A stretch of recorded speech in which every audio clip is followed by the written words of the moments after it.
नमस्कार दोस्तों, स्वागत है आपका स्टडी फॉर सिविल सर्विसेज में। वीडियो को पूरा देखिए। कोई भी आपका फीडबैक है, कोई सजेशन है, तुरंत वीडियो में कमेंट करके जरूर बताइए। अच्छा लगे तो वीडियो लाइक जरूर कर लीजिए और ऐसे वीडियो लगातार फ्री में पाने के लिए चैनल को तुरंत सब्सक्राइब कर लीजिए और बेल आइकन को जरूर टैप कर लीजिए ताकि आगे भी सारे वीडियो आपको मिलते रहे। यूट्यूब में फॉलो करते हैं तो प्लीज ये वाला फ्री टेलीग्राम चैनल जरूर ज्वाइन कर लीजिएगा। सारे नोटिफिकेशन, सारे अपडेट यहीं पे आते हैं, ध्यान रखिएगा। स्टडी फॉर सिविल सर्विसेज का कोई भी पेड ग्रुप अगर आपको ज्वाइन करना है तो सिर्फ 856480969066089753864455 यही नंबर है हमारे, सिर्फ जहां पे कॉल या व्हाट्सएप कर सकते हैं। इंस्टाग्राम पे हमारा पेज जरूर फॉलो कर लीजिएगा, स्टडी फॉर सिविल .सर्विसेज है। ट्विटर पे हमको जरूर फॉलो कर लीजिएगा @स्टडी फॉर सिविल। आज के वीडियो में हम इंडियन लिटरेचर के मॉडर्न लिटरेचर के सेक्शन को डिस्कस करेंगे। हम देखेंगे कि आधुनिक काल में, मॉडर्न एरा में किस तरीके से लिटरेचर चेंज हुआ, साहित्य में क्या क्या बदलाव आए, साहित्य का फोकस कैसे बदला। इसी के साथ हमारा इंडियन लिटरेचर का सेक्शन कंप्लीट हो जाएगा, आर्ट एंड कल्चर का। तो चलिए आगे बढ़ते हैं और क्वेश्चन के फॉर्म में मॉडर्न इंडियन लिटरेचर को डिस्कस करते हैं। हमारा क्वेश्चन कह रहा है, थ्रो लाइट ऑन दी आधुनिक काल of Indian literature with examples. भारतीय साहित्य के आधुनिक काल पर उदाहरण सहित प्रकाश डालिए। हम आंसर की शुरुआत करेंगे ये बताते हुए कि आधुनिक काल में भारतीय साहित्य पे सबसे ज़्यादा प्रभाव पड़ा था हिंदी भाषा का, और नॉर्थ साइड में यानी नॉर्दर्न इंडिया में, उत्तरी भारत में हिंदी भाषा सबसे महत्वपूर्ण भाषा के तौर पे उभरी। ज़्यादातर साहित्य हिंदी भाषा में ही लिखे गए और नॉर्दर्न इंडिया में, लेकिन इसी समय पर कुछ और भाषाओं ने भी काफ़ी प्रभाव डाला था। उनमें से सबसे एक बड़ा स्थान आता है हिंदी के बाद बंगाली भाषा का। फिर गुजराती भाषा, उड़िया भाषा, इन तरीके की भाषाओं ने भी काफ़ी प्रभाव डाला था साहित्य पे। इनमें भी साहित्य लिखे जाने लगे थे, लेकिन मेजर सबसे लैंग्वेज जो आएगी वो आएगी हिंदी। उसके बाद सेकंड नंबर पे देखने को मिलती है बंगाली। हम अब हिंदी लिटरेचर को डिस्कस करेंगे कि मॉडर्न टाइम में हिंदी लिटरेचर या हिंदी साहित्य में क्या क्या परिवर्तन देखने को मिले थे। तो हम बताएंगे कि जैसे ब्रिटिशर्स भारत में आते हैं, भारतीय साहित्य का फोकस जो है, भारतीय साहित्य का जो थीम हुआ करता था, मेनली हम कह सकते हैं, वो चेंज हो गया। देखिए, यहाँ पहले हमने जो पढ़ा कि प्राकृत, पाली, इस तरीके की भाषाएं थी, संस्कृत भाषा थी, फिर तमिल, तेलुगु, इस तरीके की भाषाएं आती हैं साउथ इंडिया में। तो मेडिवल पीरियड में फिर आती है पर्शियन, उर्दू, और फिर हिंदी भी आती है मेडिवल पीरियड में। तो इन सारी भाषाओं के जो थीम हुआ करते थे, जो इनके मेन फोकस हुआ करते थे पहली राइटिंग के, एंशिएंट पीरियड में, मेडिवल पीरियड में, वो अलग हुआ करते थे। इनके फोकस हुआ करते थे हमारे जो धार्मिक थीम होते थे वो, या फिर जो मुग़ल राजा अपने कोर्ट के बारे में, अपनी लाइफ के बारे में, इन सब चीज़ों के बारे में बतवाया करते थे।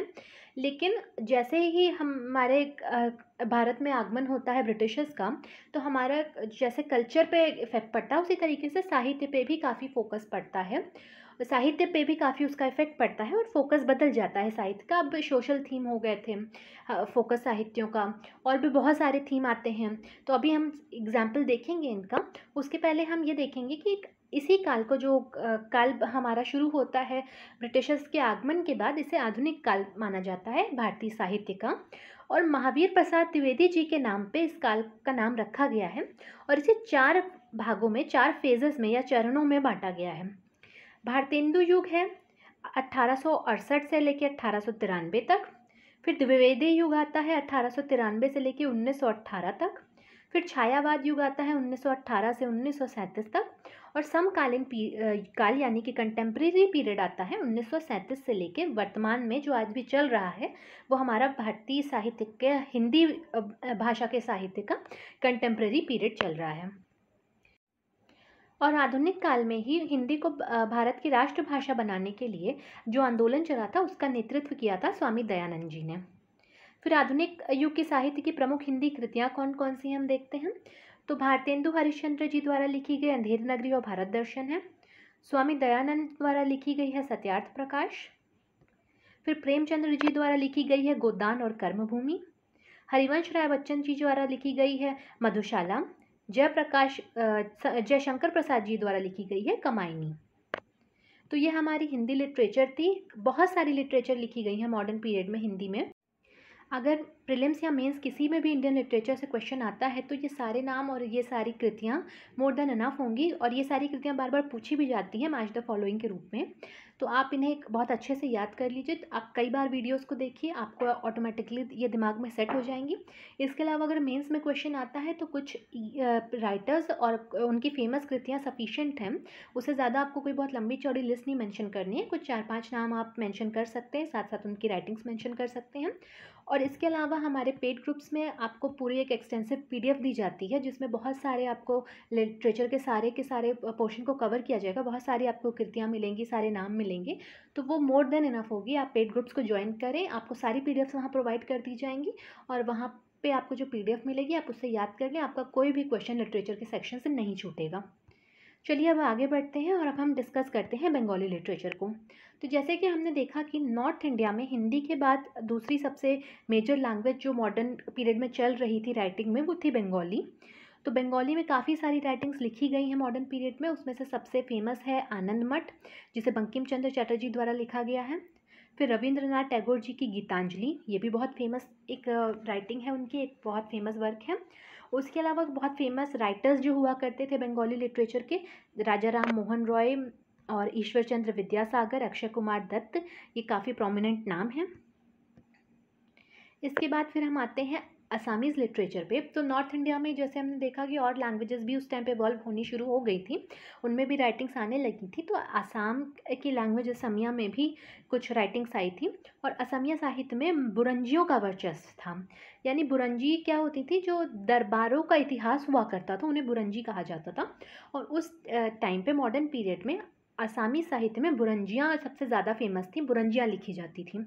मध्यकाल में असमिया लेखक है शंकरदेव और इन्होंने भक्ति काव्यों की रचना की थी। तो शंकरदेव जी का नाम आपको याद रखना है, असमिया साहित्य से रिलेटेड है, ये भक्ति काव्य लिखा करते थे। उसके बाद आधुनिक समय में पद्मनाथ गोविंद बरुआ और लक्ष्मीनाथ बेज बरुआ, ये दो सबसे प्रमुख असमिया लेखक रहे हैं। फिर हमारी नॉर्थ इंडिया की दूसरी लैंग्वेज आती है उड़िया लैंग्वेज। उड़िया लैंग्वेज में साहित्य लिखा गया था 15वीं शताब्दी में पहली बार और इसे लिखा था सरला दास जी ने। तो 15वीं शताब्दी से इस लैंग्वेज का साहित्य आना शुरू हुआ और उड़िया में और भी प्रसिद्ध कृतियाँ लिखी गई हैं, जिन्हें राधानाथ रे और फ़कीर मोहन सेनापति द्वारा लिखा गया है। इसके बाद हमारा अगला लिटरेचर आता है गुजराती लिटरेचर। गुजराती लिटरेचर में नरसिंह मेहता जी द्वारा स्थानीय लोक परंपरा के साथ भगवान कृष्ण के लिए भक्ति गीत लिखे गए थे। तो जो वहाँ का इनका लोकल ट्रेडिशन हुआ करता था, लोक परंपरा इनकी हुआ करती थी, उसको मिला करके भगवान कृष्ण के लिए डिवोशनल सॉन्ग्स, भक्ति गीत लिखे गए थे नरसिंह मेहता जी द्वारा गुजराती भाषा में। फिर सरस्वती चंद्र नाम की एक कृति लिखी गई थी गोवर्धन राम जी द्वारा और KM मुंशी जी ने लिखा था पृथ्वी वल्लभ। इसके बाद हमारा पंजाबी साहित्य आता है। तो पंजाबी साहित्य की शुरुआत भी मेडिवल पीरियड के दौरान ही होती है और वारिस शाह की कुछ फेमस कृतियां हैं, हीर रांझा, सोनी महिवाल, सस्सी पुन्नू, ये सब वारिस शाह जी ने लिखी हैं, काफ़ी फेमस है, आपने नाम इनके सुने ही होंगे। फिर बाबा फरीद और बुल्ले शाह ने लिखी है कफ़ी। कफ़ी क्या हुआ करता था, ये एक संकलन होता था सूफ़ी कविताओं का और इसे लिखते थे बाबा फरीद और बुल्ले शाह। भगत सिंह द्वारा लिखा गया है रंग दे बसंती चोला। तो यह हमारी पंजाबी लिटरेचर है कुछ फेमस। फिर उसके बाद हमारा मराठी लिटरेचर का सेक्शन आता है। तो सबसे प्रारंभिक मराठी साहित्य संत ज्ञानेश्वर जी ने लिखा था और मराठी साहित्य की पहली महिला लेखिका थी जनाबाई और एकनाथ जी द्वारा भगवत पुराण और रामायण पर मराठी भाषा में भाष्य यानी कि कमेंट्रीज लिखी गई थी। बाल गंगाधर जी द्वारा लिखा हुआ केसरी और मराठा फेमस है ही। तो इसी के साथ हमारा इंडियन लिटरेचर का टॉपिक ख़त्म होता है। अगले वीडियो में हम इंडिया की साइंस एंड टेक्नोलॉजी को डिस्कस करेंगे। हम देखेंगे कैसे एंशिएंट टाइम से लेके मॉडर्न टाइम तक इंडिया का साइंस एंड टेक्नोलॉजी डेवलप हुआ है। तो बने रहिएगा चैनल के साथ, मिलते हैं नेक्स्ट वीडियो में। Thank you for watching.